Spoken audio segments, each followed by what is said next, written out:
Every trader starts as a gambler, 100% of them, no exceptions.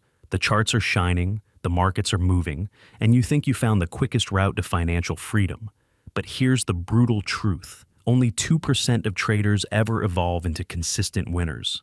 The rest donate their money to the market and quietly disappear. Welcome to this channel where we talk about trading psychology in a way that's simple, practical, and actually engaging. Meet our trader, Leo. He's glued to his monitor, finger hovering over the buy button, sweat dripping down his face as he slams the buy button like it's a casino slot machine.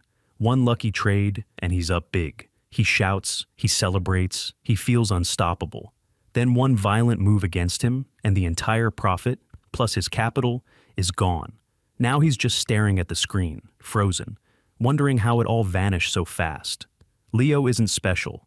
This is the hidden story of millions of traders around the world. From big city offices to tiny bedrooms lit only by a laptop, beginners make the same mistake. They don't trade. They gamble. In this video, you'll discover the 5 stages traders move through: the gambler, the learner, the survivor, the enlightened, and the capitalist. By the end, you'll know exactly where you are on this ladder and what it actually takes to climb to the top 2%. So, before we begin, which stage do you think you're in? Stage 1, the gambler. Every journey into trading starts here. No clear strategy, no written rules, just raw excitement mixed with blind hope. Picture someone opening their first trading account. Charts look like secret codes. Candles move up and down, and they're convinced they see a pattern. With a single click, they jump in. Pulse racing, palms sweaty, eyes locked on every tick. For a moment, it feels like they discovered a shortcut to getting rich. But here's the truth. Gamblers are not trading the market. The market is trading them. They throw money at random pairs, coins, or stocks, jumping in and out based on impulse, social media posts, or pure boredom. To them, the market is nothing more than a slot machine. One lucky run, and they're already planning their "I quit my job" speech. Then reality hits. One win is followed by a string of brutal losses. Margins get called, accounts get blown, confidence collapses. That's why most beginners never make it past this stage. They lose, they get angry, they call trading a scam, and they leave. But a small group doesn't walk away, and they enter stage 2.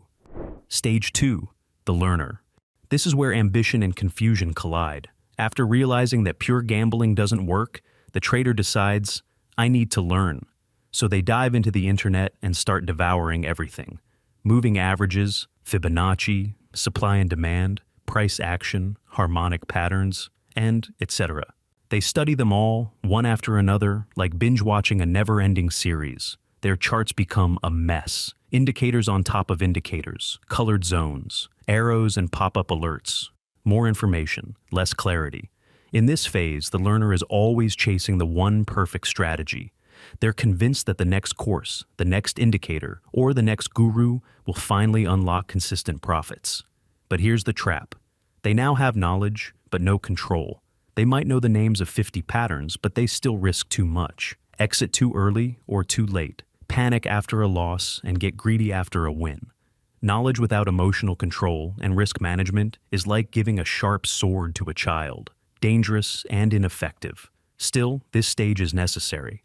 Even though many traders give up after gambling, the ones who move into the learner phase are, without realizing it, collecting the painful lessons they'll need later. It's messy, it's frustrating, but it's the start of real evolution. Stage 3, the survivor. Now things start to get serious. After countless mistakes, blown accounts, and sleepless nights, the trader finally stumbles upon a method that seems to work. They test it, tweak it, and for the first time, the results don't look completely random. There's structure, there's logic, there's hope. But here's the catch. Surviving is not the same as winning. Most traders in this stage hover around break-even or slowly leak money. They have good weeks and bad weeks, but nothing truly sustainable. Why? Because they still believe that the strategy is the hero. Imagine Leo now. He just closed a nice winning trade. Confidence explodes. He tells himself, finally, I've got it. The very next day, he takes the same setup. This time, the market whips against him instantly. Stop loss hit, confidence shaken. He tweaks his rules, adds a filter, removes another, wins 1, loses 2, wins 3, loses 4. Emotionally, it's exhausting. This is where traders learn a very expensive lesson. Consistency isn't born from the perfect entry. It comes from emotional discipline and strict risk control. Think of trading like driving a car. The strategy is the engine, powerful, necessary, but useless without control. Risk management is the seatbelt, protecting you when things go wrong. And psychology, that's the steering wheel. Without it, no matter how fast the engine, you're destined to crash. In the survivor stage, traders ride an emotional roller coaster. One week, I'm finally ready to go full time. Next week, one impulsive trade erases a month of progress. Most people quit here. They're burned out, drained and tired of seeing their equity curve move like a heartbeat monitor. But the few who stay, who decide to face their emotions instead of running from them, are very close to a breakthrough. Stage 4, the enlightened. This is where everything quietly changes. Sometime between the last blow-up and the next small win, a realization appears. Trading is not about predicting the next candle. It's about surviving thousands of candles. At this stage, the trader stops asking, "How can I double my account this month?" and instead asks, "How can I protect my capital and grow it steadily over years?" The focus shifts from outcome to process. They accept that losses are normal business expenses. Stop forcing trades just to be active. Become comfortable watching a move happen without them. Focus on taking only high-quality setups that match their plan. Leo, who once spammed the buy and sell buttons, now looks different. He sits calmly, waits, sometimes does nothing for hours or even days. When his setup appears, he measures his risk, places a logical stop loss, sets his position size, enters, and walks away. No more staring at every tick. No more sweating over red and green candles. The account starts to grow, not in wild spikes, but in a controlled, steady slope. Small gains, managed losses, repeated over and over. And it's here that the trader experiences what many call the moment, and that instant of clarity when it finally clicks. The trader finally understands this is a business. They think in terms of probabilities, not certainties. They care more about following their plan than about any single result. They track their trades, study their behavior, and constantly refine. Losses still occur. Losing streaks still hurt. But they no longer trigger emotional meltdowns. The enlightened trader doesn't chase, doesn't double down in anger, doesn't blow the account in one bad day. Every loss becomes data. Every win becomes proof that the process works. This is where traders stop merely surviving and start truly progressing. Only a minority ever get here, but those who do are now standing at the gate of the final stage.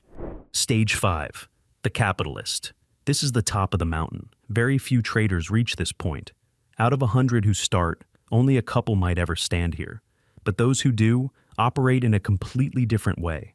At this level, the trader is no longer just trading. They're running a business, a profitable, scalable business built on discipline, patience, and mastery. The gambler is gone, the learner is gone, the survivor, the struggler, the overthinker, all gone. What remains is a calm, calculated capitalist, a trader who treats the market as a machine for long-term wealth creation.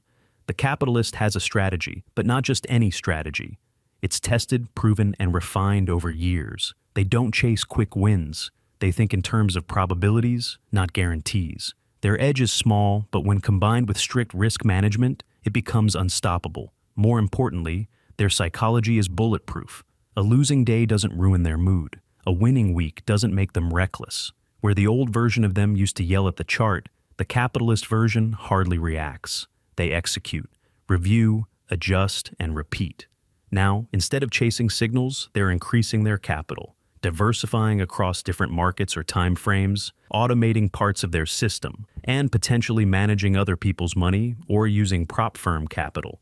For them, the market is not entertainment. It's a machine that, when operated with discipline, builds long-term wealth. And here's the secret. This stage isn't built on a magical indicator. It's built on self-control, patience, and discipline. This is where trading can actually provide freedom. Freedom of time, freedom of location, and eventually, freedom of choice. Now, it's your turn. Where are you right now? Still throwing random trades like a gambler, drowning in information as a learner, battling ups and downs as a survivor, slowly finding your rhythm as an enlightened trader, or already thinking and acting like a true capitalist? Let me know in the comments which stage you're in and which stage you want to reach next. If you want more content on trading psychology, risk management, and building a real sustainable approach to the markets, hit subscribe and join us. The path from gambler to capitalist is long, uncomfortable, and unforgiving. But if you refuse to quit, if you're willing to evolve, and if you learn to master yourself before trying to master the market, you give yourself a real chance to join that small group who actually make it.